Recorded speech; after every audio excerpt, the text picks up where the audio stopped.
नमस्कार दोस्तों, आज के वीडियो में हम बात करने वाले हैं आरपीओ अपॉइंटमेंट के बारे में।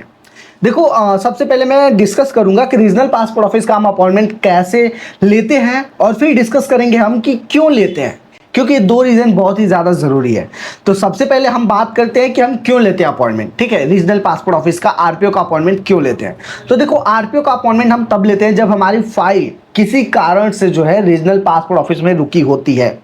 अब वो प्रॉब्लम मल्टीपल हो सकते हैं। बहुत सारे लोग कमेंट करते हैं सर क्या प्रॉब्लम हो सकती है। तो देखो एग्जिट प्रॉब्लम आपको हम नहीं बता सकते, अगर आप हमें मैसेज करते हो तो वो एग्जिट प्रॉब्लम क्या होती है वो आपको आरपीओ जाने के बाद पता चलेगा। किस प्रॉब्लम से रुका हो सकता है वो मैं आपको प्रॉब्लम सारे काउंट करा देता हूं। उन सारे प्रॉब्लम में से कोई एक प्रॉब्लम होगा जिसकी वजह से आपकी फाइल रीजनल पासपोर्ट ऑफिस में रुकी है और उसको आपको सॉल्व करने के लिए रीजनल पासपोर्ट ऑफिस का अपॉइंटमेंट लेना पड़ेगा। कैसे लोगे आगे प्रैक्टिकल वीडियो में आपको बताने वाला हूं। ठीक है, सबसे पहले कौन सी प्रॉब्लम से रुका है। सबसे पहला जो आपको प्रॉब्लम हो सकता है वो डॉक्यूमेंट का हो सकता है कि आपने जो डॉक्यूमेंट दिया हो रीवेरीफाई जब आरपीओ में करा गया होगा तो कोई डॉक्यूमेंट मिसिंग हो, पहला इशू। दूसरा इशू, जो आपने जेरोक्स दिया है उसमें कोई ना कोई इशू हो या फिर मैच ना खा रहा हो। तीसरा इशू, आपके पेरेंट्स के नाम या कहीं ना कहीं डेटा में कोई मिस्टेक हो। फोर्थ इशू, डॉक्यूमेंट कोई वहां से मिसिंग हो तो आपको रीसबमिट डॉक्यूमेंट करने का ऑप्शन शो करता है जब आप स्टेटस शो करते हो तो चेक करते हो तो।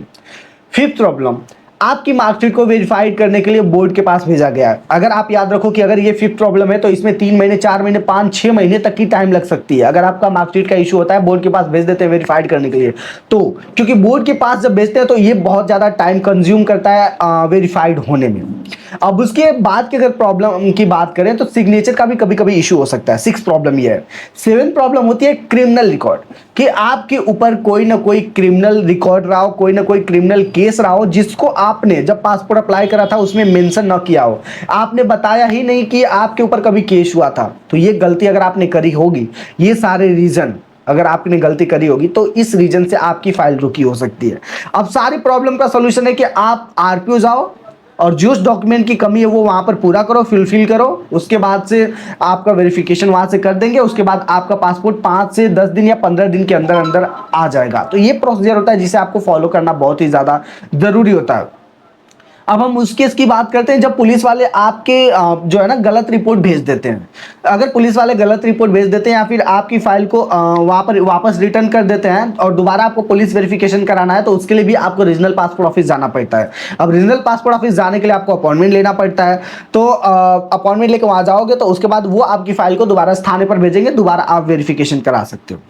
और एक रीजन है जिसकी वजह से आपको रीजनल पासपोर्ट ऑफिस जाना पड़ता है।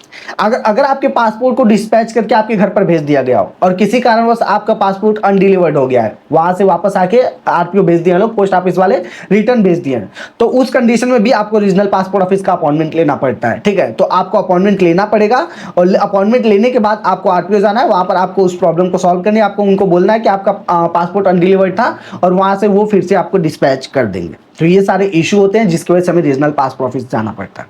अब हम बात करते हैं प्रैक्टिकल की।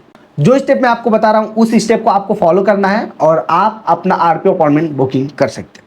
सबसे पहले आपके पास यूजर आईडी पासवर्ड होना चाहिए।